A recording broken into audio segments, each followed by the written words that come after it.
All right, thank you for your testimony. Mr. Wursel.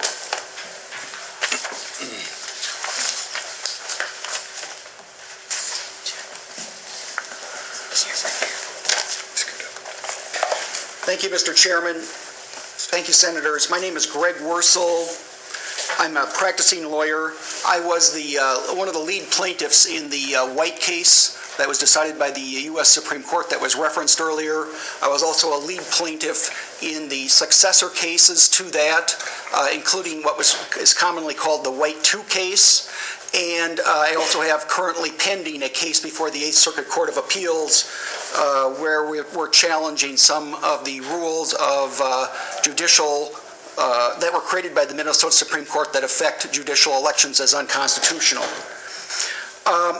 I think we're discussing judicial elections, and I think we have to start with the following premise, at least in my mind, that the overwhelming evidence is that judicial elections in the state of Minnesota do not work.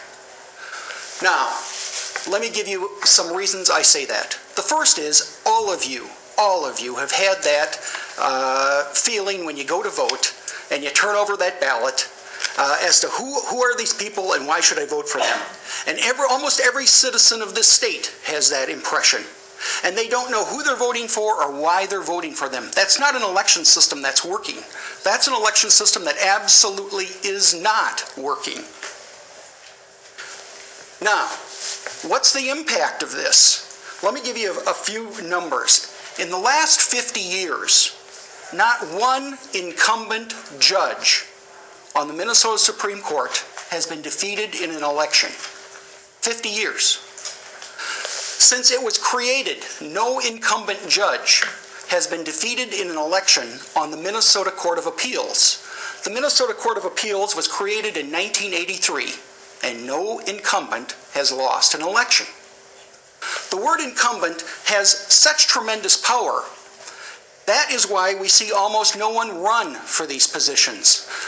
Mr. Sewell, when he testified, had a graph that showed that 90 out of 97 district court positions, 9 out of 97 district court positions were contested. What you need to realize, however, is that some of those were open seats. They weren't running against an incumbent. Now, let's take another look at the impact of that word incumbent. In this year, or the last election, in Washington County, where there was an open seat, 24 candidates filed for that position, 24 lawyers. Yet only one incumbent judge who was up for election was challenged, and that was Judge Blakely, who had considerable problems. Now, all the rest of the judges in that county and in that judicial district ran unopposed. It's not that attorneys don't want to run for these positions, it's that they will not run unless there is some way to win. And I am here to tell you there is almost no way to win against that word incumbent. Another example would be if you go back just one more election cycle. In Dakota County, there was an open seat and 13 lawyers ran for that position. Yet every incumbent judge who was up for election in that judicial district that year ran unopposed. We need to get rid of the word incumbent, and the simple reason is so that we can have competitive elections. Now, the reason we want competitive elections is for accountability. What we have right now is a system where literally it's over 93% of all judges were originally appointed to their positions by the governor. Now, you may think is fine.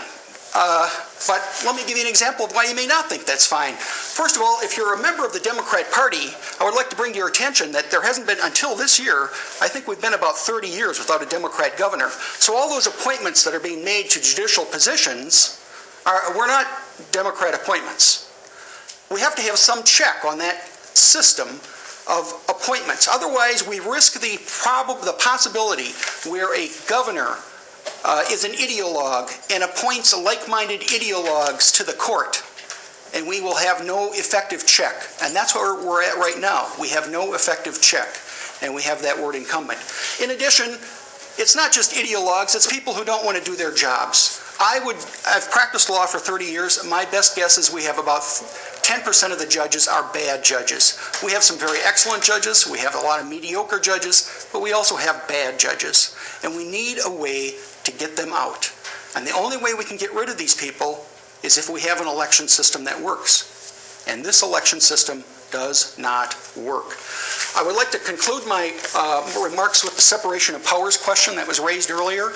If you look at Article 6 of the Minnesota Constitution, Section 7, it says judges are to be elected by the voters in the manner provided by law. That would mean as set out by statute, by the legislature. Section 8 deals with vacancies, and it says the governor may appoint people to the bench in the manner provided by law, which again would mean as determined by the legislature. And finally, Section 9 deals with the removal and discipline of judges and gives to the legislature, and it's only the legislature that has the power to remove judges and discipline judges. And it says the legislature may also provide for the removal and other discipline of any judge who is disabled, incompetent, or guilty of conduct prejudicial to the administration of justice. No other branch of government has this grant of power. Don't worry about a separation of powers, ladies and gentlemen. You have the power. And with that, I'll take any questions.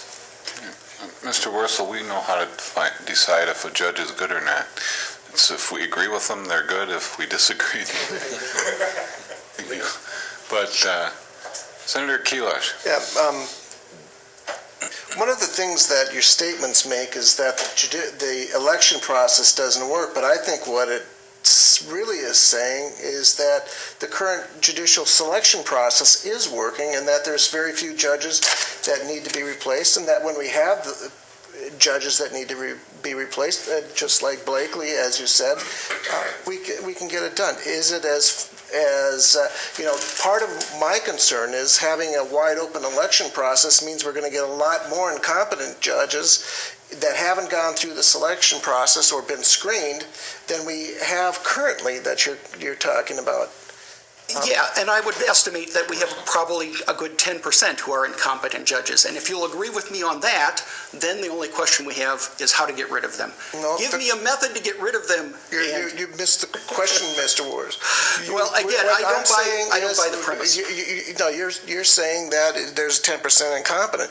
How many are going to be incompetent if we go through a full-blown election process because we have nobody screening their ability to be judges? Now, we have to, if you're going to say one thing doesn't work, you have to admit that there are some problems with going to a wide open election process and keeping competent judges and impartial judges. If we're not careful, it'll start looking like the legislature. Mr. Chairman, Mr. Senator, if I can address you. Please. Yeah, Mr. Chairman, Senator, look, I have no doubt that on occasion the people of Minnesota make mistakes when they elect people to office. The wonderful thing about elections is that they can correct that mistake at the next election. If you do not have a working election system, what you have is a governor making mistakes in his appointments and then no way to get rid of them. Please, give us a way to get rid of the bad judges. And it's not simply incompetence. Some of them are rude, some of them are sexist, some of them are racist, some of them are little tyrants. A lot of these people are not nice, and we need to find a way to get rid of them. Senator Kalish, did you have any? Thank you. Any further questions for Mr. Wurzel? Thank you, Mr. Chairman. Thank you. People have left because we are about 20 minutes over our time. So if you could be brief.